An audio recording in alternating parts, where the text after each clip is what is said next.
sebelumnya perkenalan diri dulu ya. Iya. Perkenalkan, nama saya Ardiana Minatas dengan NIM 1724008. Perkenalkan, nama saya Gita Mega Putri dengan NIM 1724033. Saya Mas Gita Andriani dengan NIM 1724041. Perkenalkan, nama saya Alicia Wahyu Tapi dengan NIM 1724056. Perkenalkan, nama saya Chandra Adi Nugroho dengan NIM 1724034. Perkenalkan, nama saya Alana Jamarani dengan NIM 1724048. Berikutnya akan dijelaskan oleh Chandra. Pelanggaran perjanjian pemutusan hubungan kerja yang disebut PHK. Jadi pada saat itu PT Gentrong memberhentikan pekerja sekitar 1.000 pekerja. Namun perjanjian awal tidak disepakati dengan kontraknya. Yang kedua itu ada hutang cukai atau pajak kepada pemerintah sebesar 1,2 miliar. Hal ini yang menyebabkan terganggunya pemenuhan hak-hak buruh rokok. Nah, selanjutnya ada ini. Terima kasih Chandra. Selanjutnya itu ada pengabaian BPJS oleh PT Gentrong Gotri pada tahun 2014 sebagai perusahaan yang tidak mendaftarkan buruhnya kepada pihak BPJS. Padahal BPJS adalah sesuatu yang penting untuk menjamin kesehatan buruhnya. Kemudian itu ada pembayaran upah buruh yang dibayarkan sesuai dengan jumlah dan waktu yang ditentukan di tahun 2015. Ternyata PT Gentrong Gotri ini menunggak pembayaran upah buruh gaji selama 5 bulan dan belum ada kepastian dari pihak perusahaan. Perusahaan itu berdalih mengalami surut produksi sehingga penjualan perusahaan itu melemah. Berikutnya akan dijelaskan oleh Iska. Di sini ada stakeholdernya. Yang pertama ada PT Gentrong Gotri, ada buruh, ada serikat pekerja, PNI, dari RTMM, dan ada pemerintah juga.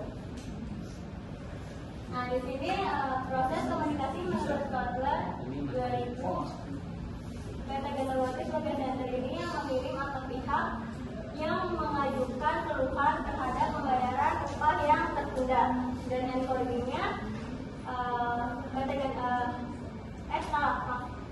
Gentrong Gotri ini sebagai sender ini sebagai pihak yang menerima keluhan atau menunda pembayaran oleh buruh. Nah, setelah itu ada encoding pengolahan pesan. PT Gentrong Gotri memberikan informasi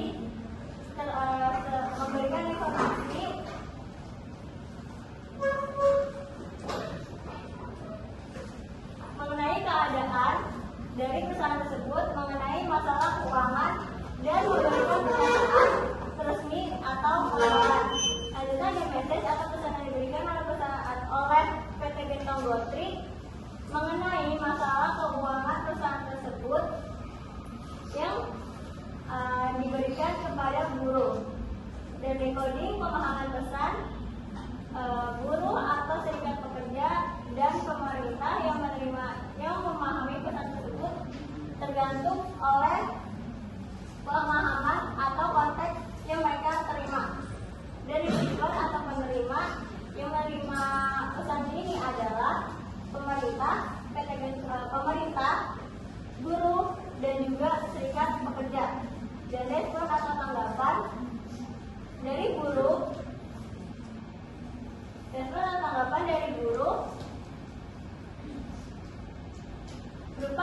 bisa berupa kritik atau tindakan yang lebih lanjut, dan feedback atau umpan balik dari PT Gentrong Gotri bisa merupakan negosiasi atau bentuk pertemuan untuk dapat menyelesaikan masalah tersebut. Nah, ini buruh sebagai sender atau pengirim atau oknum atau pihak yang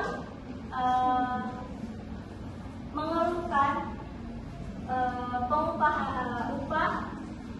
upah kerjanya tertunda. Dan pengolahan pesannya, guru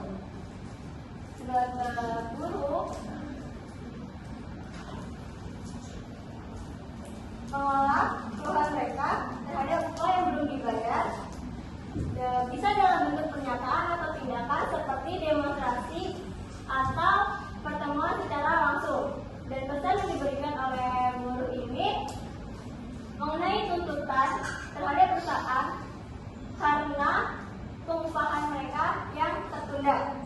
Dan pemahaman pesan dari guru tersebut,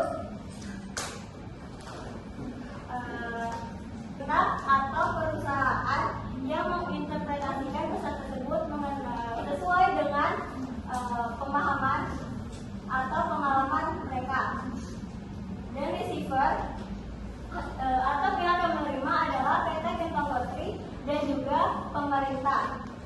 Respon atau tanggapan dari pemerintah dan perusahaan bisa berupa tuntutan yang diajukan oleh guru, dan feedback atau umpan baliknya adalah bisa berupa diskusi yang lebih lanjut atau aksi protes, dan juga mengenai langkah-langkah berikutnya. Dijelaskan oleh kita. Oke, kalau proses komunikasi menurut Butler pada serikat pekerja, yaitu FSPMI dan FTMI. Pada tahap pertama ada sender atau pengirim. Jadi dalam serikat pekerja ini, serikat pekerja berperan sebagai penampung aspirasi atau wadah dari pendapat-pendapat buruh tentang hal yang ingin disampaikan kepada pemerintah atau PT. Lalu kedua ada tahap encoding atau pengolahan pesan. Jadi serikat pekerja itu dia menyusun aspirasi buruh dalam sebuah laporan resmi. Lalu message atau pesan, yaitu isi apa yang ingin disampaikan oleh serikat pekerja kepada pemerintah atau PT. Keempat ada decoding atau pemahaman pesan. Berarti pemerintah dan PT itu memahami dulu nih laporan apa sih yang dikirim dari serikat pekerja, apa isinya dan apa yang ingin dicapai. Lalu keempat ada receiver, penerimanya itu adalah pemerintah dan PT Butler. Terus respon, serikat pekerja itu pemerintah itu memberikan tanggapan apakah laporan ini diterima atau ditolak, ataukah ada perubahan lagi yang harus dicapai. Lalu terakhir ada feedback, yaitu serikat pekerja memutuskan apakah kesepakatan ini dapat diterima atau tidak. Next itu ada pemerintah. Pada tahap sender, pemerintah itu berperan sebagai institusi atau pihak yang menaungi atau mensejahterakan para pekerja. Lalu tahap kedua ada encoding atau pengolahan pesan. Pemerintah itu mengkaji lagi apa yang diperlukan oleh para buruh atau serikat pekerja. Lalu ketiga ada message atau pesan. Jadi pemerintah itu yang menyampaikan pesan apa yang ingin dicapai oleh para buruh. Contohnya seperti keputusan yang mensejahterakan para buruh. Lalu ada decoding atau pemahaman pesan dari pemerintah itu decoding, maka stakeholder PT atau buruh itu memahami isi dari perjanjian itu apakah dapat diterima atau tidak, apakah dapat ditambahi atau tidak. Lalu ada respon, yaitu tanggapan. Pemerintah itu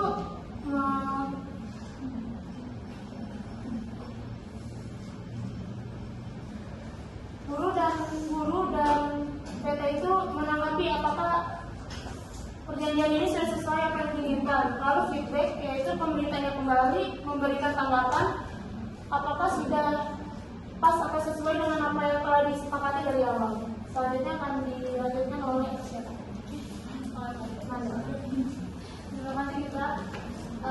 Berikut ini konflik komunikasi dalam negosiasi upah buruh yaitu ciri-ciri komunikasi bisnis. Satu itu adalah persuasif, aksi protes itu di mana para buruh itu memprotes karena mereka tidak menerima gaji dengan tidak tepat waktu. Terus berorientasi target itu fokus penyelesaiannya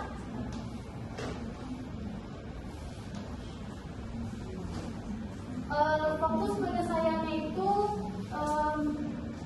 di mana perusahaan ini tidak menyepakati penyelesaian di mana rencana pembayaran ini untuk gajinya ini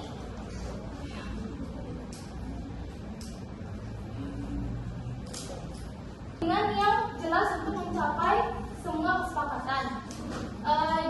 Jelas dan singkat, mudah dipahami itu karena beberapa buruh dan perusahaan ini tidak menjalani komunikasi yang baik.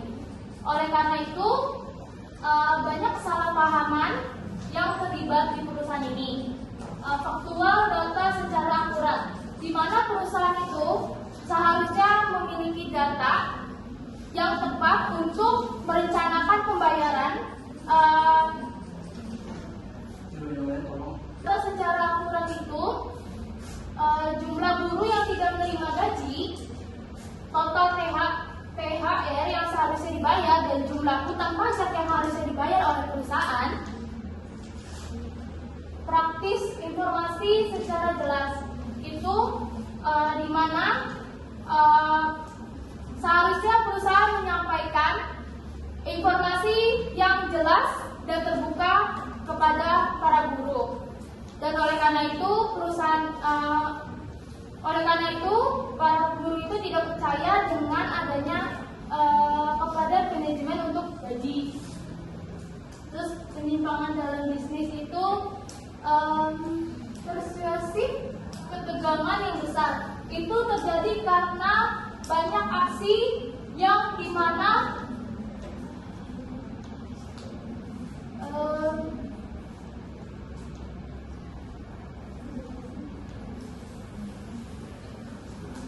yang sering disampaikan dengan cara yang belibet, membuat buruh kesulitan memahami situasi.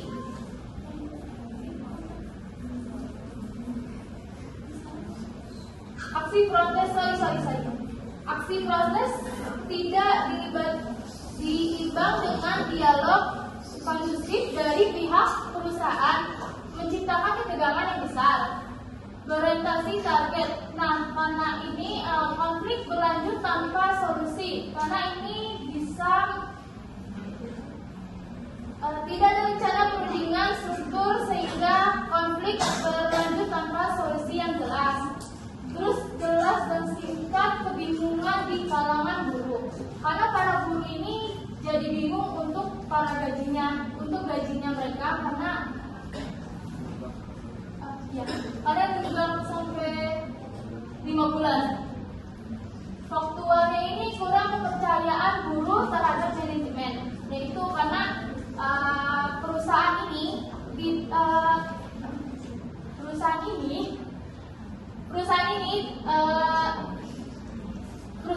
tidak membayar gaji para buruhnya tepat waktu. Praktis itu buruh kesulitan memahami situasi yang sering disampaikan dengan cara yang berlibat, membuat buruh kesulitan memahami. Nah, di sini cara memperbaiki konflik komunikasi dalam negosiasi upah buruh pabrik.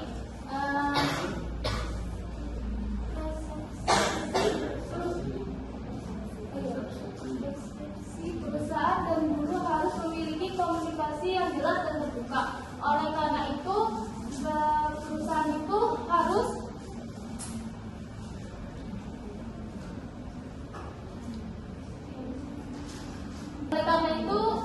banyak terjadi kesalahpahaman oleh buruh dan perusahaan.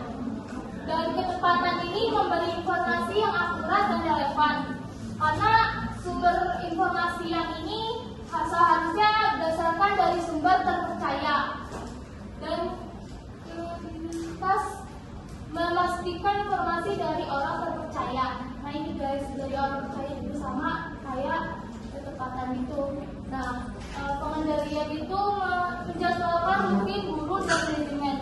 Seharusnya perusahaan dan guru ini harus menjadwalkan rutinitas yang dimana supaya tidak adanya konflik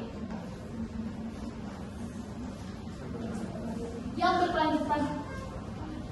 Dijadwalkan membutuhkan konteks dengan kebutuhan masing-masing pihak. Oke, di sini saya akan menjelaskan tentang saran mengenai proses komunikasi yang seharusnya dilakukan oleh stakeholder. Yang pertama ada PT Gentong Gotri sebagai perusahaan.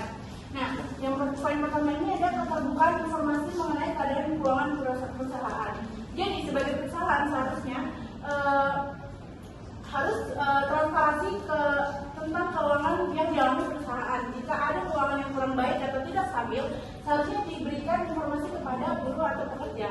Poin kedua ada mengadakan pertemuan rutin pekerja dengan perwakilan serikat pekerja yaitu FSPMI dan RTFM.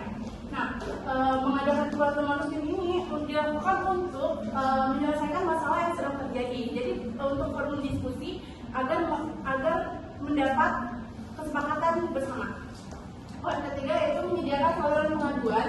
Jadi PT Gentong Gotri ini dapat menyediakan saluran pengaduan untuk para pekerja menuangkan aspirasi atau sekedar untuk menuliskan pesan tentang masalah-masalah yang sedang terjadi.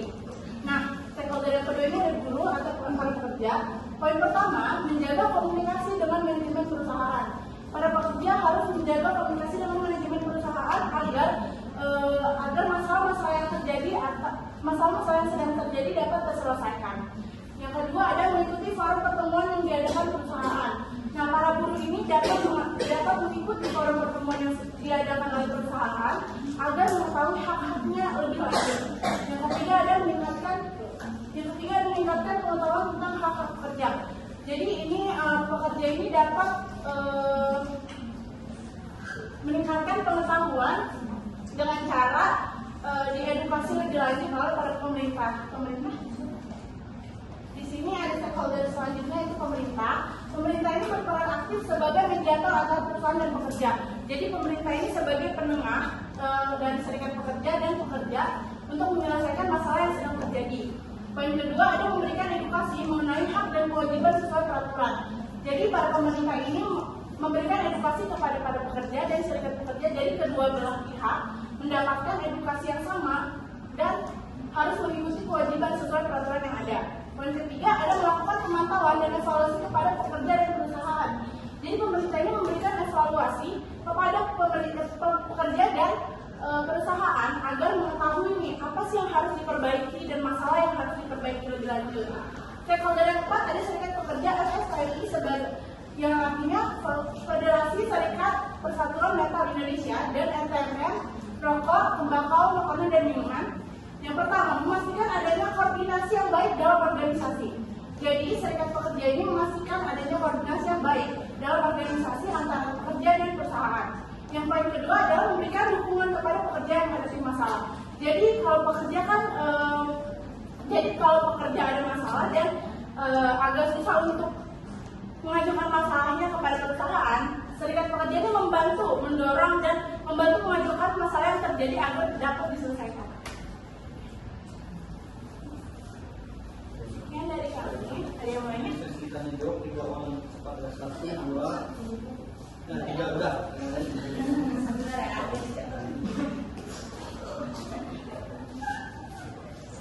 Saya mau nanya dulu aku. Cara kayak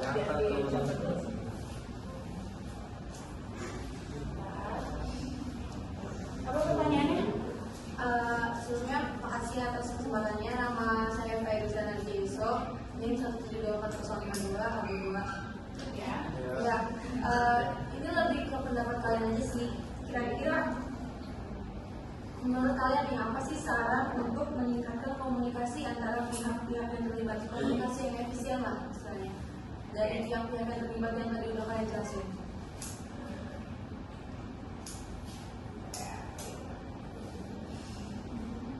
Dari kelompok berapa? Kelompok 2. Ditampung dulu atau lanjut? Di kelompok dua. Ditampung dulu tapi dicatat ya. Iya Pak. Monggo. Yang kedua dari kelompok berapa? Lanjut. Kelompok 5 saya Nadia Monica yang 1724060 kelompok 5. Menanya apa yang menjadi penyebab utama pelanggaran hak guru di PT Jepang Putri? Ya tadi namanya siapa sih? Nadia Monica Pak. Nah, coba ya. 1724060. Terus lanjut. Dari Faizul. Iya, Fairuzan. Saya untuk nomor yang kedua kelompok 4. Tadi kan guru PT itu ya. Dia itu apa yang terjadi dengan pendaftaran guru PT itu ke BPJS? Boleh diulang nggak? Apa yang terjadi dengan pendaftaran guru PT itu ke BPJS?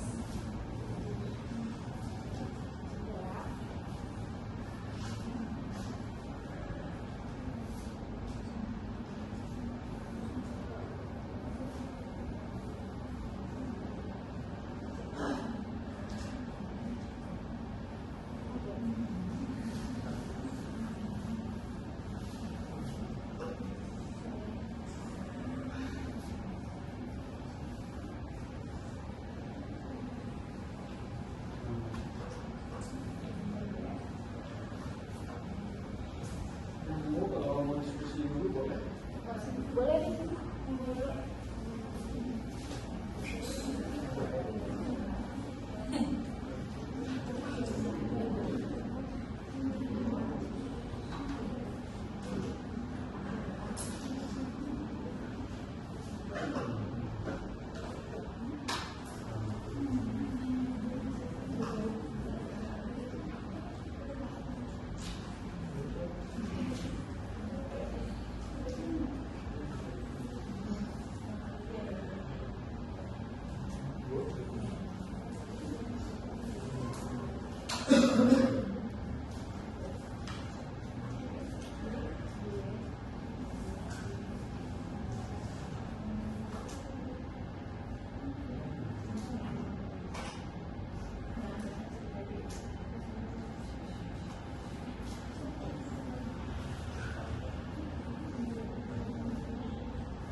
Nah, di sini saya akan menjawab dari pertanyaan Alicia.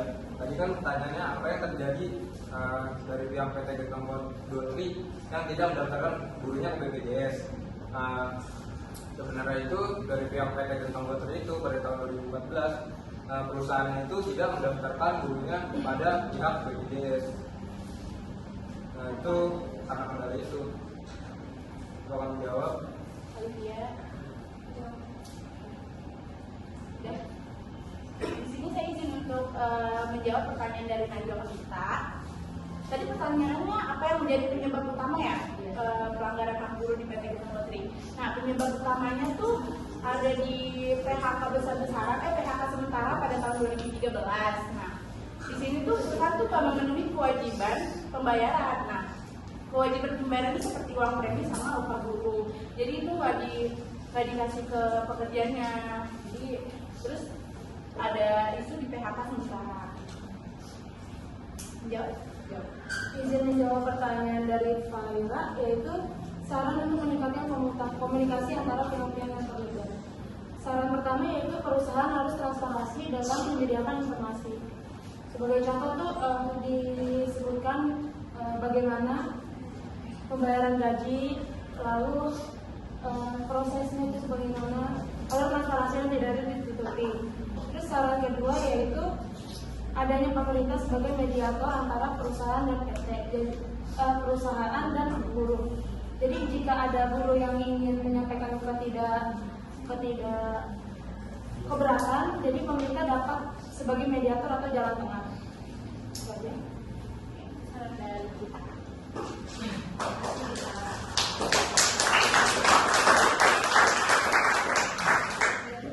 Sekian presentasi dari kelompok kami. Kalau ada maaf atau salah kata, mohon dimaafkan ya. Assalamualaikum warahmatullahi wabarakatuh. Jadi ucapan jadi saran